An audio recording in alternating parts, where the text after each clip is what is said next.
Hello বন্ধুরা, সবাই কেমন আছেন? আজকের এই ভিডিওতে আপনাদেরকে অভিনন্দন। আজকে আমরা খুবই দারুণ একটি গাছের সন্ধান পেয়েছি এবং এই গাছটি আপনি 12 মাসই পেয়ে যাবেন, এটা দেখতে পাবেন। ভালো করে দেখেন, দারুণ একটি গাছ এটা। গাছটির নাম হচ্ছে আপাং গাছ। কেউ বলে চিচিয়া, কেউ বলে আপামর্গ। বন্ধুরা, এই গাছটি সবথেকে বেশি পরিমাণে পাওয়া যায় নদীর ধার অথবা পুকুর পাড়ে।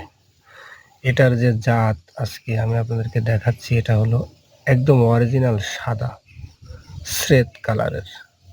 এটার কালার হয় তিনটা, একটা হলো সাদা, একটি ধূসর বর্ণের, অপরটি কালো।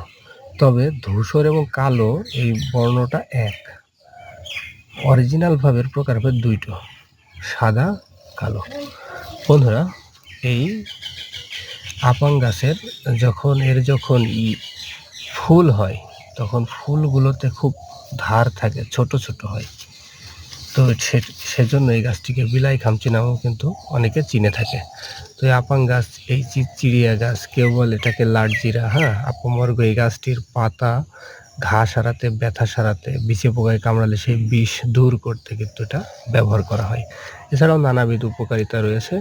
তবে বিশেষ করে আজকের এই ভিডিওটি হচ্ছে আমাদের পুরুষ ভাইদের জন্য, দাদাদের জন্য, যারা পারিবারিক জীবনে হতাশ, তারা এই গাছটির শিকড় ব্যবহার করতে পারেন একটি নির্দিষ্ট উপায়ে।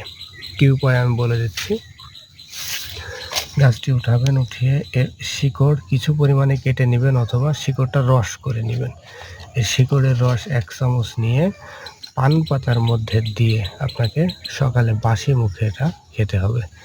আপনি চাইলে শুধু পান পাতা এবং এর শিকড় কুচি কুচি করে কেটে মুখে পুরে রস খেয়ে ফাঁকি ফেলে দিতে পারেন। বন্ধুরা, এটা দারুণভাবে উপকার করবে।